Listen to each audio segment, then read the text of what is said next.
but please do keep entering your information there in the chat and let us know your name, your institution, and generally where you're located. And I'd like to go ahead and just mention a couple of resources that are available to you on our website as we continue to go along here, getting ready for Women's History Month to begin. And we'd love for you to join us in celebrating Girls Steam Ahead with NASA. So if you haven't already, please do sign up to participate in that event using our SurveyMonkey link that I just posted there. And we'll go over some resources here today just to help you get ready to start engaging girls in explorations of astronomy and related subjects, and bringing in the rich history of what all women have done to contribute to our understanding of the world and our universe. So please join us for an introduction to these resources. I'd like to introduce Bonnie Meinke with the Universe of Learning Project. Hello.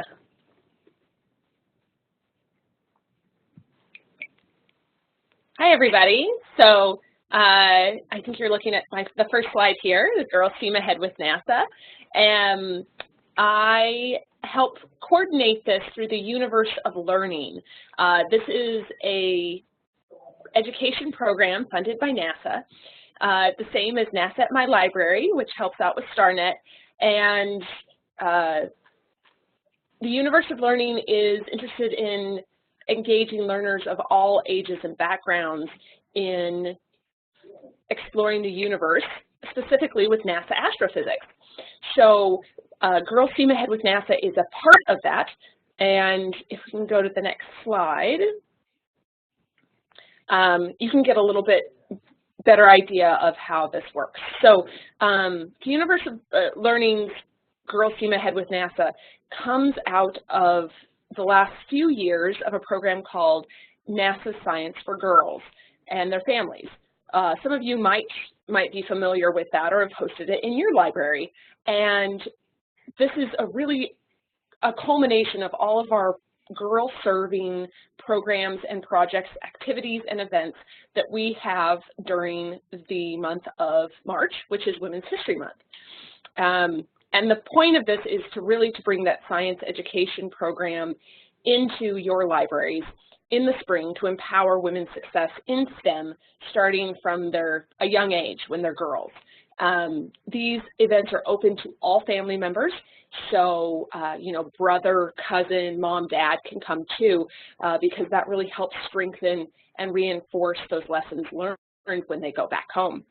The first events for this are kicking off in March, but during Women's History Month, because that's a great time, but we're happy to help you host these year-round, especially in the spring and summer. And today we're going to be talking about an activity librarians can use to get started with their Girls Steam Ahead with NASA event, and also some programming resources to help complement the event. So we can go to the next slide. And I mentioned before that NASA's Universe of Learning really has a goal of engaging learners of all ages and backgrounds in exploring the universe for themselves. And that backgrounds part is really important. And that's one of the reasons Girls Steam Ahead with NASA is library-based, because it's free access, community-centered, and it's a place where underserved and underrepresented girls can go and have access to these sorts of resources and these sorts of opportunities. If we go to the next slide, you can see that part of this part of our efforts is to leverage pop culture and library networks in engaging these underrepresented girls. I already talked about the library aspect a little bit, but this year's a little different. We all have a great tie-in for these programs, and it's Hidden Figures. And Hidden Figures has been such a wildly successful movie, as it should be. It's a great story, and little girls of all types can see themselves in the characters in that movie and identify with them. So in celebrating Women's History Month, we can celebrate a lot of the hidden figures, the modern figures, working for NASA, working at universities, working in aerospace, astronomy, astrophysics, that are contributing to this every day. And those girls can see themselves in these role models.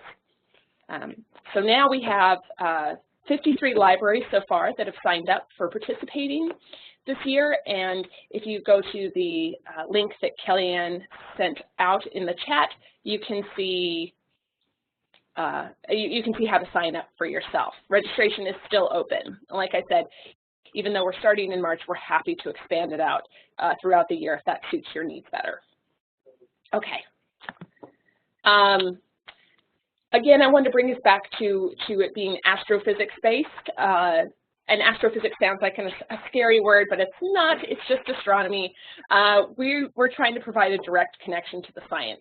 So the Universal Learning team includes folks who work on the Hubble Space Telescope, the Chandra Space Telescope, some of the really high energy astrophysics things like Fermi, some of the ones that detect stuff even in our own solar system like Spitzer. All of these great observatories from NASA have education teams that have come together to create these great products and programs for you. And we're all interested in answering these fundamental questions. How does the universe work? Are we alone? And how did we get here?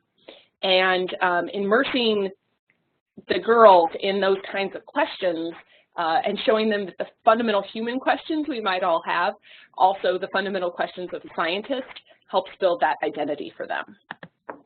All right, the next slide is why girls steam ahead with NASA. Just to give you a little bit of a background, we've done literature reviews of research that's been done about what various communities need, and we found that astronomical exhibits and interactives enhance scientific literacy and support learning opportunities at museums, libraries, and other informal education venues.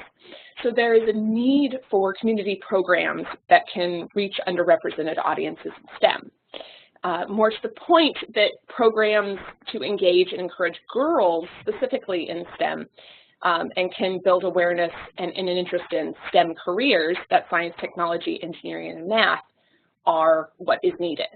So to do that, we are providing accessible exhibits, community programs, and supporting educational content that feature NASA astrophysics, science, and technology, as well as interactions with subject matter experts, both in webinars for professional development like today, but also individual talks and discussions held at your library with subject matter experts from NASA. In order to, and these can increase awareness of how we know what we know about our universe and to help foster that STEM identity, help those girls see themselves as scientists. Oops. So at that point, we can go to, I think, Kim's slides, because one of the things we're going to do today is talk a little bit about what these supporting accessible exhibits, community programs, educational content is, including specifically the activities that you can do.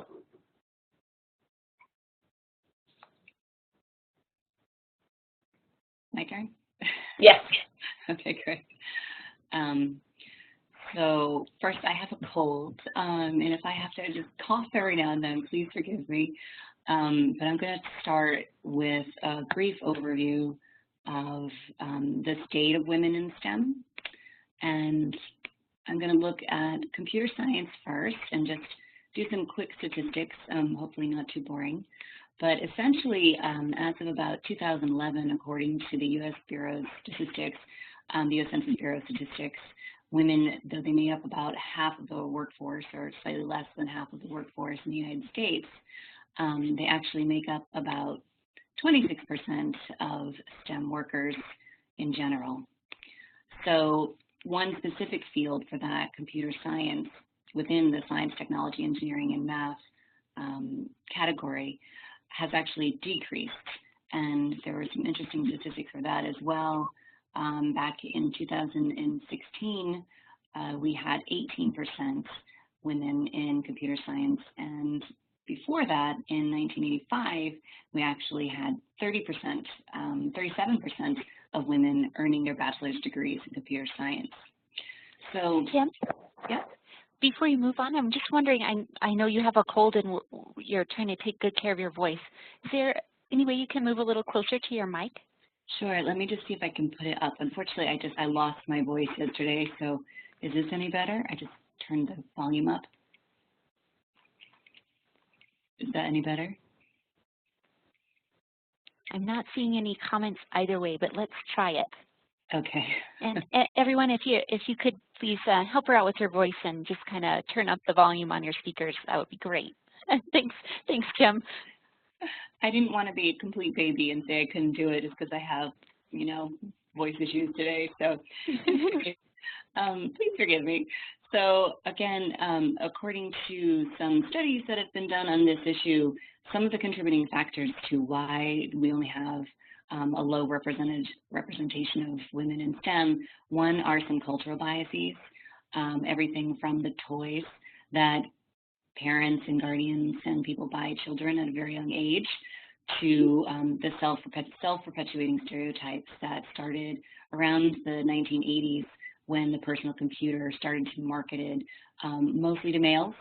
And mostly around then, there was this crazy stereotype that was created of, you know, kind of a loner dude in a basement with less than good social skills.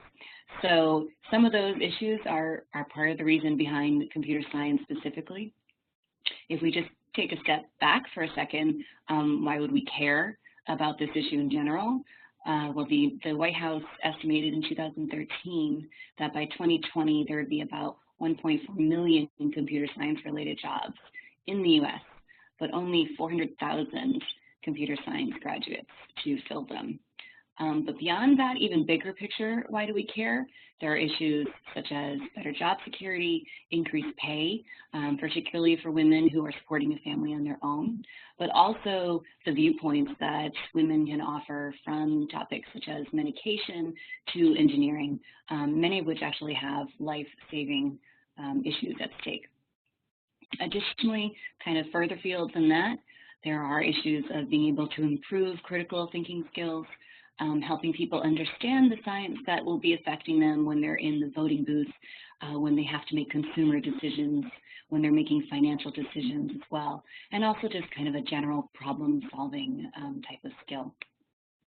There has been some good news. There were upward trends reported recently in some undergraduate computer science programs. One example of this, there's a few different examples, but one example is Carnegie Mellon University. They actually revamped their entire computer science 101 classes and a lot of their other introductory computer science classes and made them more inclusive and more socially based. And they've actually seen a major increase in their representation of women, and it's gone up to about 40%. So there are some upward trends, which is great.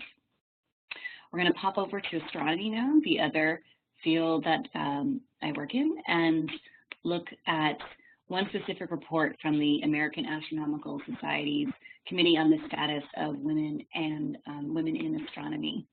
And that report noted that as of 2013, there were about 95 female full professors in astronomy in the US, but you compare that with 543 male professors of astronomy. And if we look at the chart on the previous page, it just shows, there we go. It just shows the breakdown between assistant professor, adjunct professor, etc. There. Okay, let me go forward.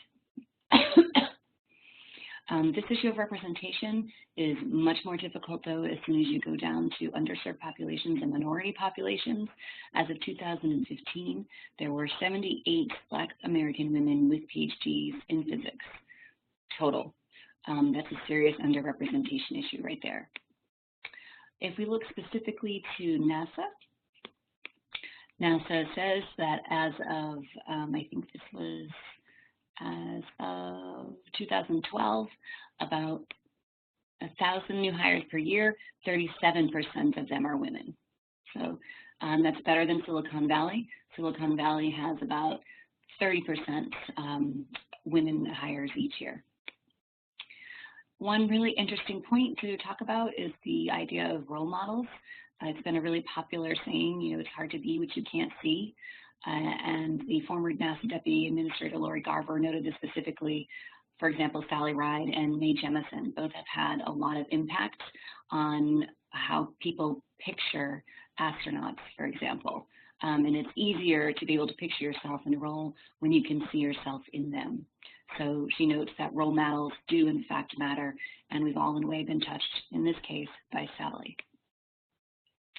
In general, more than about 560 people have been trained as astronauts worldwide, and out of them, 75 astronauts have been female. And I had a quick note here that, if you look at the next page, these are all the women astronauts that we've ever had that are women, and there's some good news to note. Let's see, there have been about 20 African American astronauts, but only 5 of them have been women. So again, there's definitely a representation issue. But in the current class of astronauts, there's actually a 50-50 division of male to female astronauts, which is good to see. Here we go. My own role in science, I am not an astronaut. I don't know why my screen keeps flipping funny like that, but I am not an astronaut. I like my feet firmly printed on the ground. But there are interesting stories to tell that not every path has to be perfectly linear.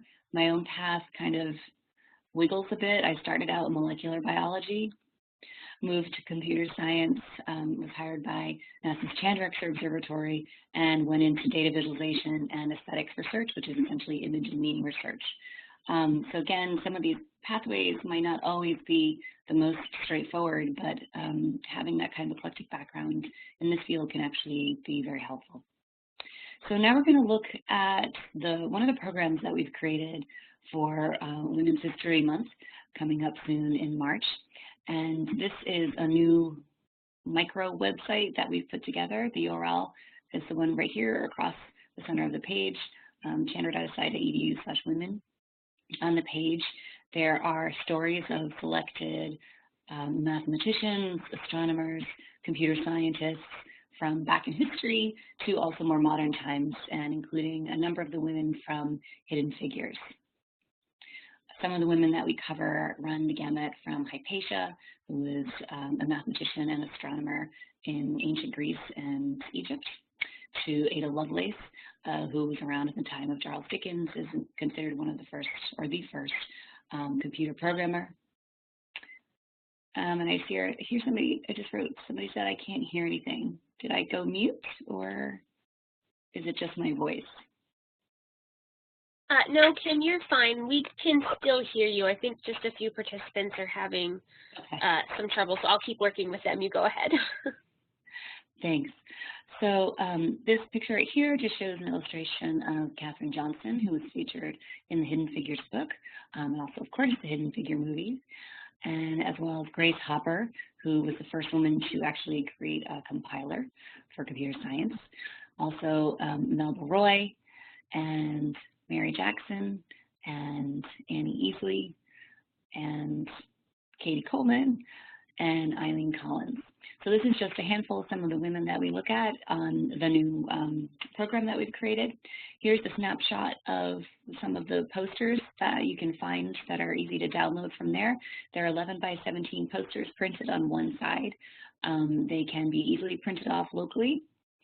And there are other materials that you can print off as well from the site, ranging from a resource sheet and suggested books to pull from the stacks, as well as postcards, so small size prints that you can also print. One activity that that page actually links to, which I was excited to talk about today, is called Recoloring the Universe. Recoloring the Universe was something I worked on with the folks at Google a couple years ago, because we wanted to create something that helped show students how you actually create images of the universe. So a couple of us, our colleagues, got together and created this activity that's all computer-based. Even if you don't know a lot of astronomy, we recorded like a mini series of videos, a little mini webinar, if you will, that takes the students through the coding application step by step. And it allows students to use real data in order to create images. So the image that you're seeing on my screen now is just showing us in action when we're doing this activity. It uses the pencil code platform. I don't know why my screen keeps going ahead of me. It's driving me crazy. This uses the pencil code platform, so it's all open source and free. And again, we have a series of videos that actually takes you step by step through the activity so that students can create an image of the area around an exploded star, of the area around a black hole, of a stellar nursery, and get a sense of how astronomers work with their data. And the main point of this coding activity is to show that most of the color in these astronomical images is synthetic, that it's representative color, it's added, and there is a science to it. You typically add color to astronomical images based on whether you might have a chemical composition of some kind, if you have some topographical features that you want to emphasize, or if you have other areas of the image that you want to show based on, say, energy. And the students actually get to go in and turn in a black and white image into a multicolor image, and it's a lot of fun. We made this very user-friendly for girls. We did a lot of testing with the students through the Google Computer Science First program to make sure it was particularly girl-friendly. And it starts off with simple objects to talk about how computer screens transmit color and how our eyes see color, and then it builds up into the astronomy roles. And by the end, your students have been able to create an image around a black hole, for example. So it's really fun. It's been very popular so far. It's a NASA product reviewed, accepted piece, but it was also reviewed by code.org, and it was also featured by the Computer Science Education Week newsletter. I just have a few student comments here on the webpage now. Very favorably reviewed again by participants, as I mentioned. And if you want to go to our site to get there, you can. You can also find it through code.org. If you're already using that website for doing an hour of code, for example, you might be familiar with how the page is laid out. There's a lot of great activities there that you can do. Excuse me. The second activity that I wanted to talk about is new, and I'm really excited that we're in the pilot phase of this program now. The inspiration behind this activity was actually due to a librarian down the road from me that I'm friends with, and she has a 3D printer, and she didn't have a whole lot of content for it. So when I heard that, I was kind of like, oh, I wonder if this is an issue elsewhere. And as I spent a lot of time going into schools and libraries and science centers, I would see these 3D printers in a number of places, but there was often a comment that there just wasn't enough peer-reviewed, ready-to-go content that could be facilitated for informal science education. So it got me to thinking, because the X-ray observatory I work for, Chandra, has been able to create models of 3D models of supernova remnants excuse me, based on actual data. So the first ever 3D model that we've been able to create around an exploded star came from Chandra and the Spitzer space telescopes. So we had this data that we could use, and we saw that there was a need in libraries and schools to get content. So we decided to create this free software application that would help students first explore the 3D universe, and then also be able to print something out so they can start to learn how 3D printers work. There is also a science goal here to help learners kind of understand how the life cycles of stars and galaxies work, while still paying attention to some of the technology. Some of you may have already used the software before. It's called Tinkercad. It's a free browser-based software that I find very reliable and very user-friendly. There are other types of software too that you could adapt the program to pretty easily if you're familiar with other types of CAD environments. There are, for example, ones that come on iPads and applications for that type of mobile device, which can also be great. So this is a picture of the 3D model of an exploded star that we had worked on originally using actual science data. And what we do is we have the students go into the activity page And you'll see there's set up on the website, and this is the URL right here, chandler.si.edu/build. There's a short tutorial on Tinkercad just to introduce 3D modeling. We start off very simply by having the students create an accretion disk, which is just essentially a flat disk. And then they graduate on to creating an Earth-Moon system, which is pretty simple, just creating 2 spheres, but figuring out how to align those spheres in space, which can actually be kind of an interesting challenge. And then they can go on to do a couple more advanced activities, including like a freestyle, freeform 3D model. And the great thing about Tinkercad, it's very easy to get into. We've created videos for each of these steps, so if you're not very familiar with Tinkercad, you can use the videos to familiarize yourself, and you can also use videos to run directly for the students, specifically if you have a larger class and you can't always be on like a 1:2 or 1:3 ratio if you're doing a 3D environment for the first time. If you run the videos that we created for the program, it kind of just helps the student go along on his or her own path. And then Tinkercad is really great because it gives you very easy access to the STL file that you would need to print out on your 3D printer. And we've created very simple models in this activity so that even if you've got a really, really basic MakerBot that's kind of slow and maybe a little low resolution, the types of models they create in their Tinkercad workshop will still be really easy to print. We also offer the possibility of printing out the actual 3D database models that we've been creating. We actually have a new one coming out very soon that we'll be adding to the database. And we've created essentially a resource section of other astronomical models that you can download all free and print out yourself.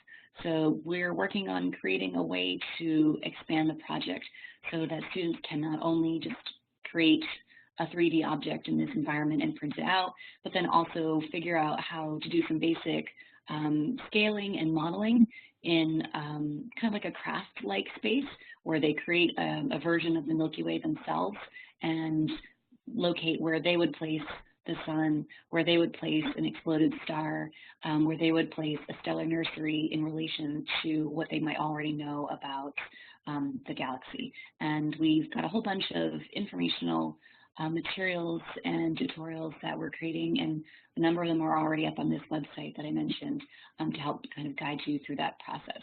So I'm very excited about this one specifically because, excuse me, there's a lot of research that shows spatial reasoning skills can be a little bit delayed, particularly in girls, and often that's due to either a cultural or unconscious bias based on the type of toys they played with, how educators work with students, and there's some very preliminary data that shows having girls specifically work with things like 3D models or origami and other hands-on multi-dimensional types of materials can help catch up their reasoning spatial skills pretty quickly. And I'd be happy to talk more about that offline or point to some literature if anyone's interested in kind of like one of the other reasons of why we were hoping to do this.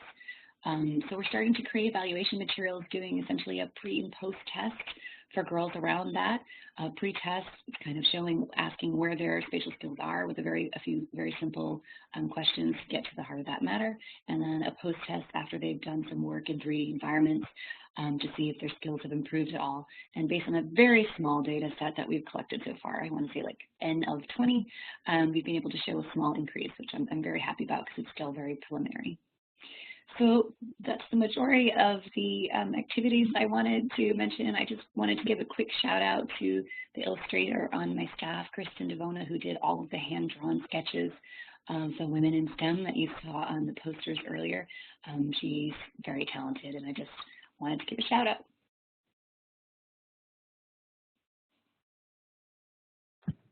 Thanks so much, Kim, and I really appreciate you persisting.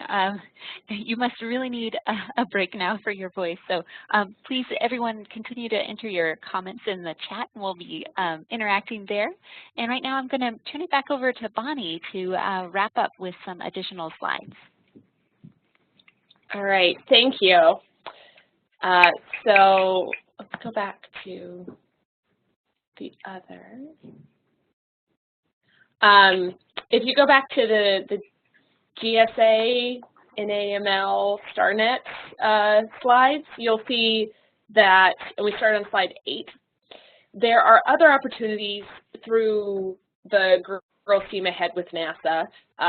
There's a lot of great resources on the Chandra page with Women in STEM that Kim just showed you, but there's some other ones that I can specifically call out here for you too. There is,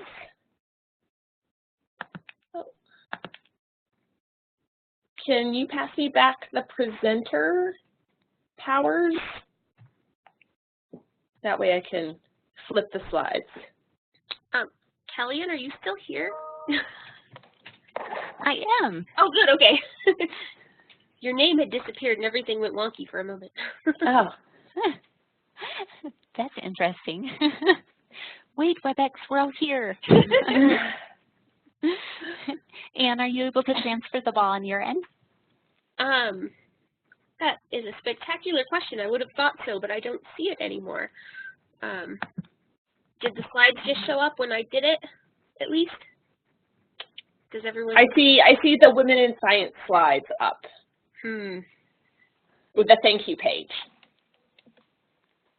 This is fascinating. I believe WebEx has decided to behave differently today.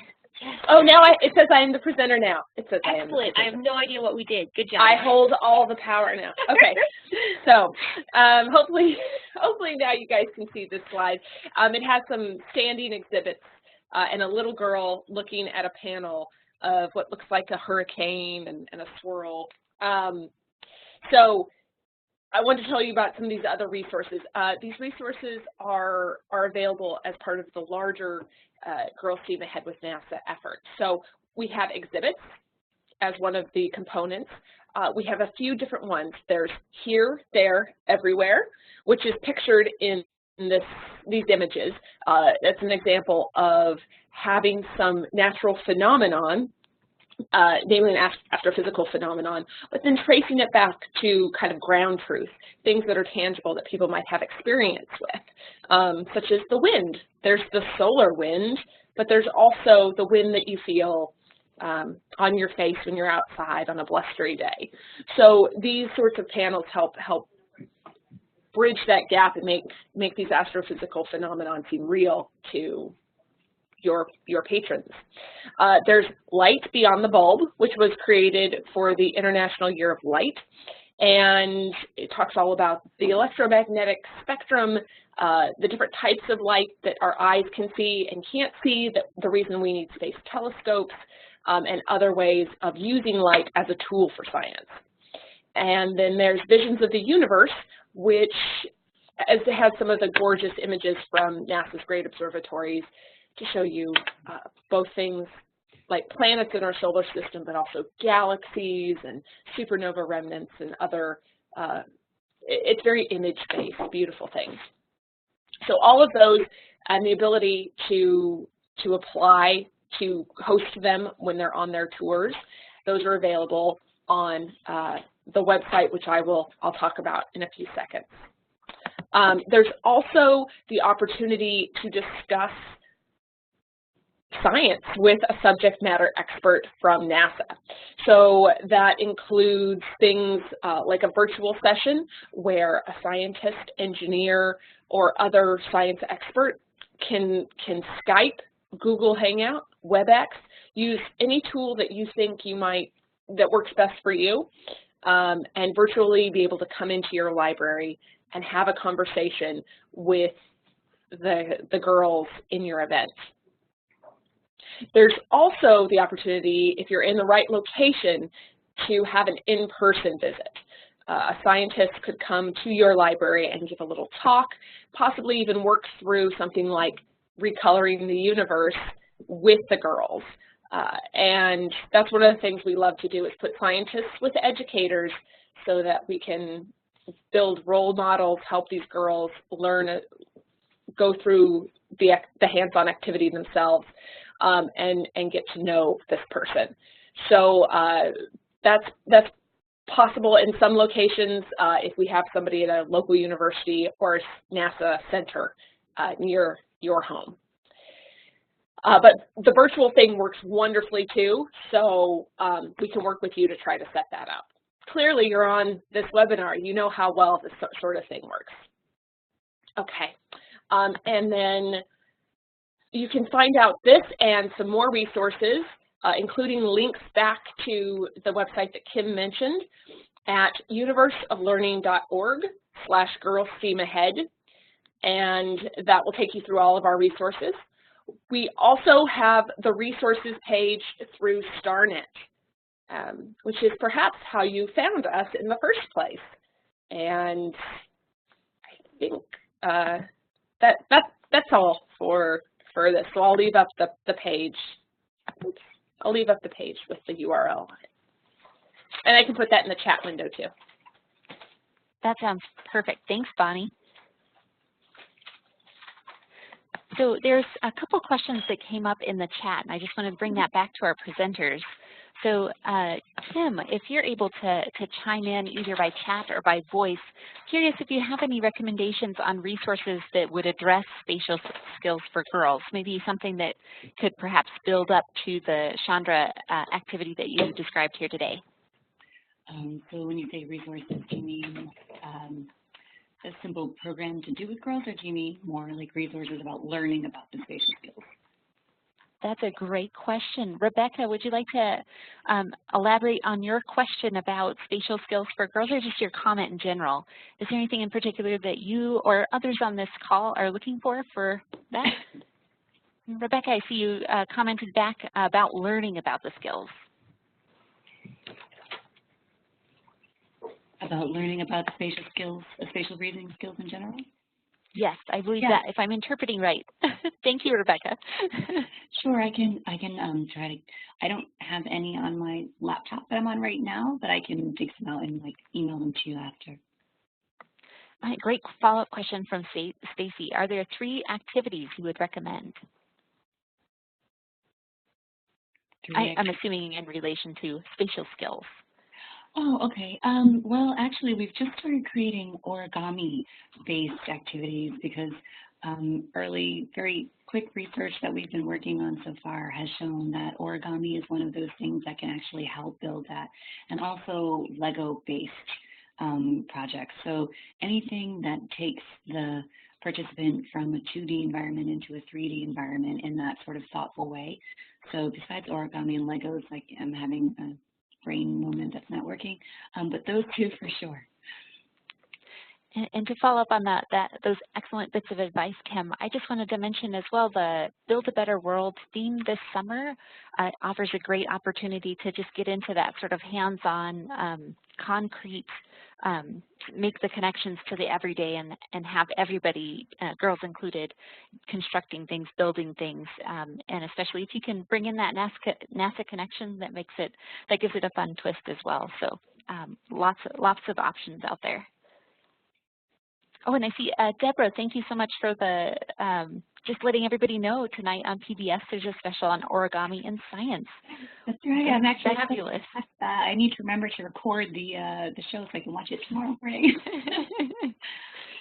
Absolutely. And we had an additional question about this one for Bonnie. How do librarians borrow the exhibits?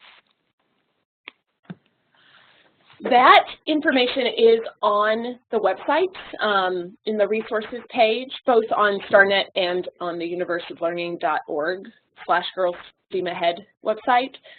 It lists some more information about each one of these exhibits, so you can get a better idea of what's involved with the exhibit, what the content is, how many panels there are, things like that, and some of the logistical stuff. But then there's also the process where you can request a copy for your library. I will note some of these also have the ability to print off in-house. So if you have the resources to print out some of these exhibits, you are welcome to do so for free. And go ahead. I was gonna say I can make sure that I will find the slide for that, and I will send it to you real quick in the chat, the exact URL. That sounds perfect. And for those of you just thinking about these things, any other questions or comments for our presenters today?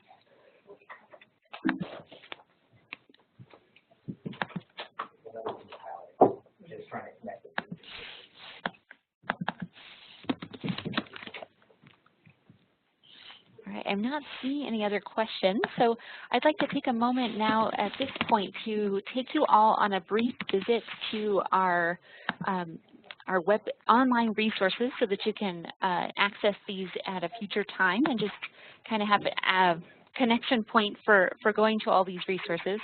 Anne, are you still on here that you could help me with the transferring the ball? Yes.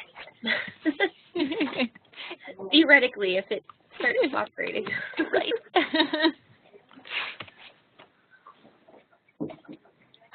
There you go. Thank you so much.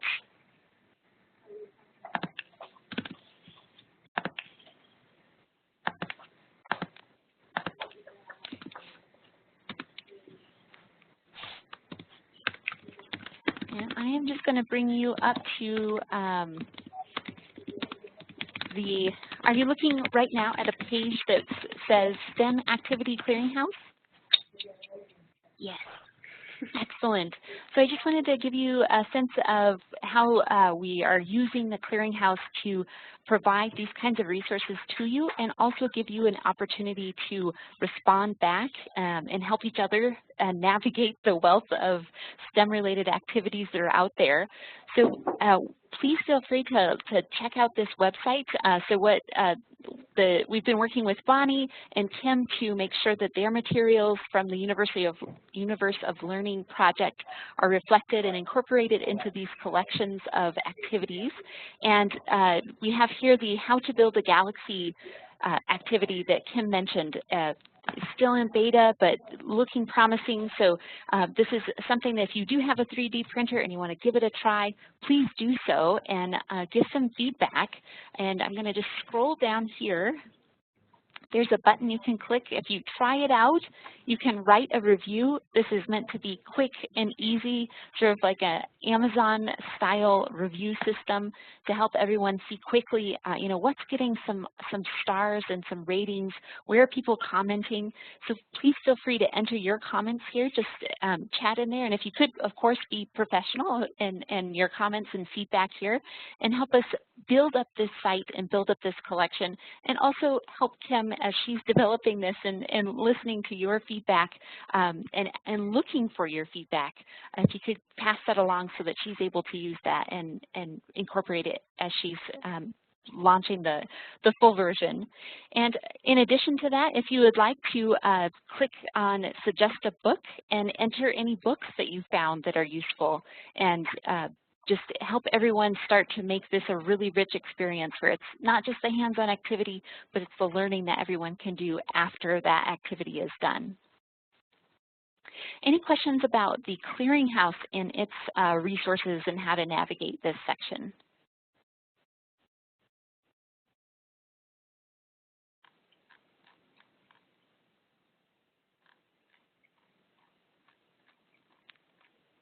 All right, I'm not seeing any other questions. So moving on, I just wanted to also show you the, on our website, I'm just gonna, I think I accidentally closed it. So let me just open up the StarNet page again.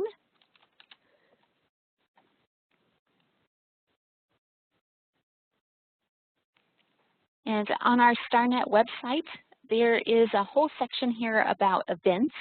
And our idea here is just to collect all of these amazing national events that are occurring and collect resources for them. So thanks so much to Bonnie and all of her work in making sure that there's some excellent resources out there. We have a Women's History Month page here that features the Girls Steam Ahead with NASA resources, arranged for you in a way that you can pick out things like hands-on activities for the program itself, but also have media templates, images, videos, animations, those kinds of things that you might want to use and feature, say, on your website or your calendar beforehand. And if you scroll down, you'll also find it's so much on here. You know, just keep scrolling and you'll find more and more. There's those posters that we covered here in the webinar, and you can just click on those and go to those to access those. You can learn more about the exhibits, and as Bonnie mentioned, of course, print your own if you have the ability to do so.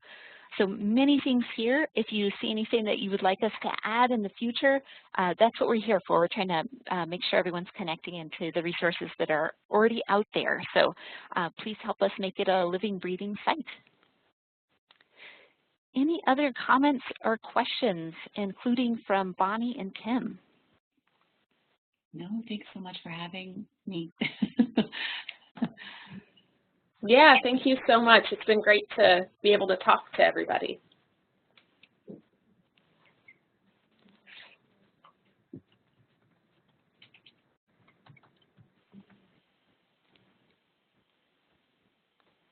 I will add that I have all of my contact information on the Universe of Learning website. So if anybody has any more questions, I'm very happy to answer them, talk to you on the phone, email, whatever works for you, and we can figure out how to make this work for your library.